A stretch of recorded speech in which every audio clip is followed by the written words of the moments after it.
you are a little emotional, Stephen A. Take it down a notch. It's Friday. You should be in a good mood. All right, guys, I want to ask you this. Obviously, Tom Brady playing in his 10th Super Bowl. Oh, my goodness. Here we go. Tom Brady's playing his 10th Super Bowl. He has an opportunity to win his 7th ring. Michael Jordan obviously won 6 rings. Dan, I'll start with you. Will a win make Brady the greatest winner in the modern era of team sports?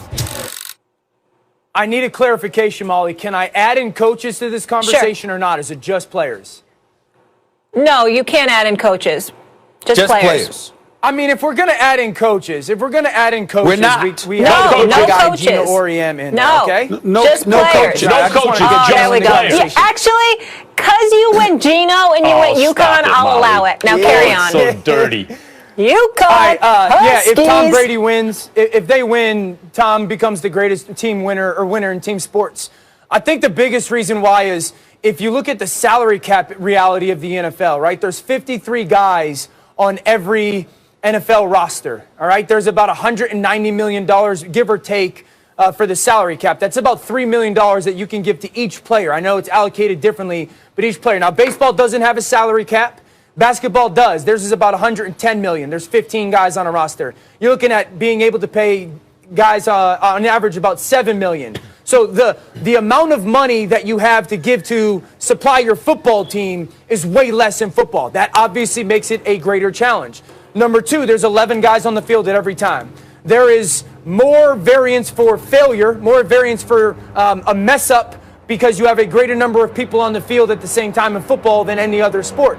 So there's more a necessity for Tom to be better to kind of cover up for those. And then the reality is no position in sports is more dependent on the quarterback. No position has greater impact in team sports than the quarterback. And so for those reasons, if Tom's able to pull this off with all of those attributes or variables tied to this, he's the greatest winner in team sports, greater than Bill Russell, greater than Wayne Gretzky. I put Tom up there. I disagree. First of all, a hot goalie can really affect the outcome of a postseason series. I'd say a great superstar in basketball has more of an influence over the fortunes of his team than a quarterback in football. And that's one of the reasons arguing against Michael Jordan. The answer is Michael Jordan. First of all, Bill Russell, by the way, was playing in a very different league. Far fewer teams, not as much worldwide competition for those spots, not as much international talent, et cetera, but really far fewer teams. And he had a great team around him. Although Bill Russell, 21 times in his career as an amateur and pro, faced elimination, right? It came down to the deciding game. He was 21-0. Bill Russell is on a short list of the greatest winners ever. Anytime you talk about winners. The answer is Michael Jordan in the modern era. Let's say post-Bill Russell. The answer is Michael Jordan. He doesn't have an Eli Manning on his resume. He had no rival on the other team because, after all, if you give Brady all the credit for winning, then Eli, who out-clutched Brady in those Super Bowls, also deserves credit for beating him. There's no one like that with Michael Jordan. There was never a contemporary of Jordan's great or a guy who rose under pressure who ever knocked him out when he had an all-star with him. When Pippen reached his prime, his second year as an all-star, Jordan was 6 for 6 whenever he played a full season in the championship, never went a Game 7. The reason Michael Jordan's brand is the biggest by some multiple of anyone else in the history of world sports is because he is the ultimate winner. He was better than Magic and Bird by his 3rd season. He's the greatest player of all time, or the best ever, by his 3rd year when he averaged 37 points in a hand-checking league.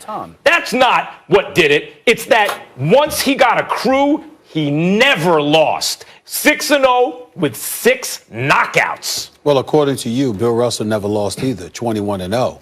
That we can't ignore that in those closeout games. Listen, 11 titles in 13 years on a pro level, a national champion, an Olympic gold medalist. And the last part that really resonates with me is those very times that you're talking about he was living in. Think about what he had to go through.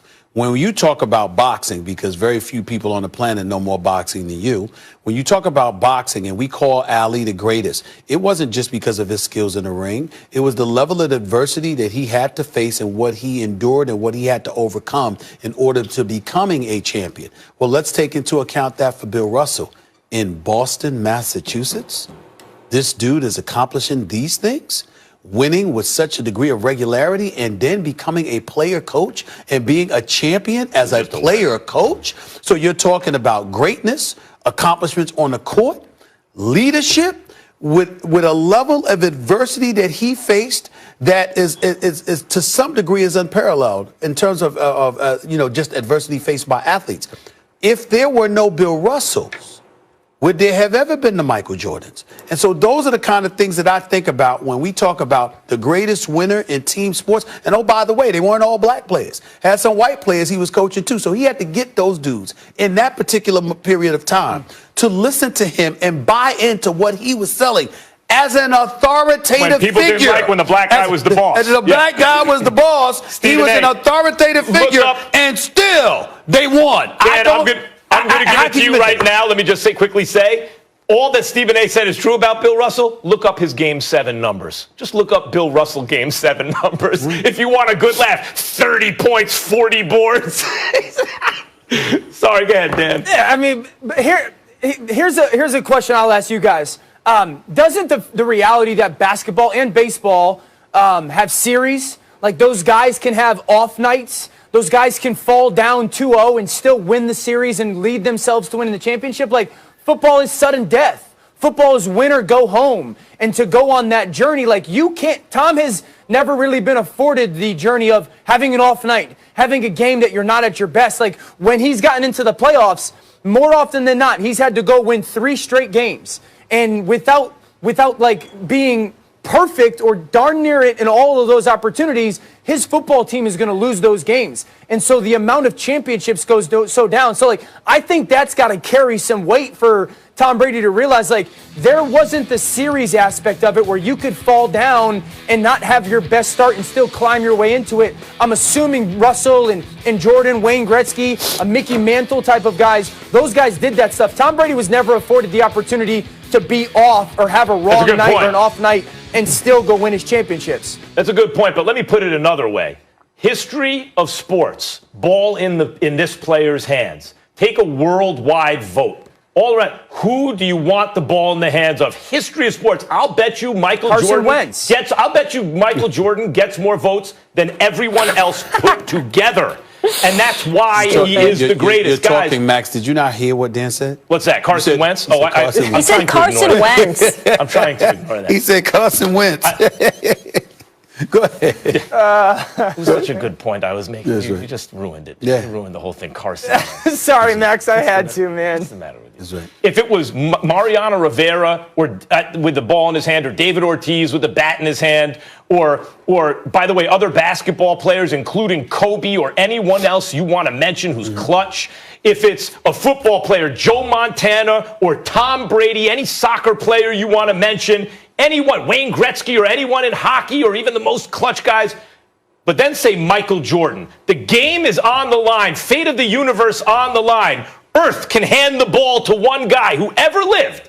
Michael Jordan wins that in a landslide. Yeah, but he is the guy. He's the winner. You're picking a different topic. I think Michael. No, wait a minute. We heard you. Game on the line. We heard you. Everybody heard you. Here's the deal. Michael Jordan, to me, is the greatest player who ever lived. You know how I feel about him. But the point that I'm trying to make is that when we talk about the greatest winner, we're talking about a multitude of things that come into the equation. And when you think about the team sport that it is and how much harder and how one person can't necessarily dictate the outcome like they can in other sports. And then you take into consideration what Tom Brady has managed to do. You hear former players saying the Patriot way is about Tom Brady. It doesn't mean that they're right, but this is how they feel. Okay, you look at Bill Belichick, the greatest coach in the modern era, but people are saying, look at what you are with Tom Brady. Then Tom Brady goes to Tampa. Well, Bruce Arians was the coach of a 7-9 team. Bruce Arians, a coach that took the Arizona Cardinals to the NFC Championship game, but they got trounced by the Carolina Panthers years ago. Bruce Arians was the guy that took over for Pagano when Pagano went down because of his battle with cancer a few years ago in Indianapolis. He was also the offensive coordinator for the Pittsburgh Steelers. But his greatest success has been this season with Tom Brady, who happens to be 43 years of age, and you got guys clamoring to play with him or what have you. There's something about him as a leader not just a player that we can't ignore. And then if you got a 7th Super Bowl championship on your resume and you've beaten the modern day GOAT in Patrick Mahomes to pull it off, I don't know how we can look at anybody outside of Bill Russell as being the greatest winner in a team sport. You guys are making good arguments. It's a good. I think Michael Jordan wins, but I want to shout one other guy out we haven't mentioned, Kareem. Of course. The greatest college player ever. He was only allowed to play 3 years back then. 3-time player of the year, 3-time champion. But you know why he doesn't get it, right? They almost never lost, and then 6 champions. But you know why he doesn't get it, right? He doesn't get. I'm not saying because I love Kareem. All right, guys, let's make some predictions. Hold on. I love Kareem. It's just that he won 5 of his 6 after he got magic. Okay. Go ahead, Molly. All right. We'll save the rest of the Kareem debate for another day because it's a Super Bowl Friday. So let's start making some picks. Tell me why. I'm going to start first. I'm going with that bad man, Tom Brady, Teflon Tom, going for number 7, winning MVP, Bucks, 31-27. See y'all on Monday. Stephen A.? Well, first of all, if Tom Brady were to win, they could score 3 points and we'd give him the MVP just because he's Tom Brady. They ain't going to vote for anybody else in Tampa if they win the MVP, please. They'd give it to him. Right? They'd give it to him right now. But I'm going with Kansas City, 38-34. I think that Tyreek Hill is a monster. I think Travis Kelce is too. And Patrick Mahomes is the one throwing them the football. I think too much offensive firepower when it counts. I'm going with Kansas City by 4, 38-34. 31-27, Molly's right, but it's going to be the Chiefs.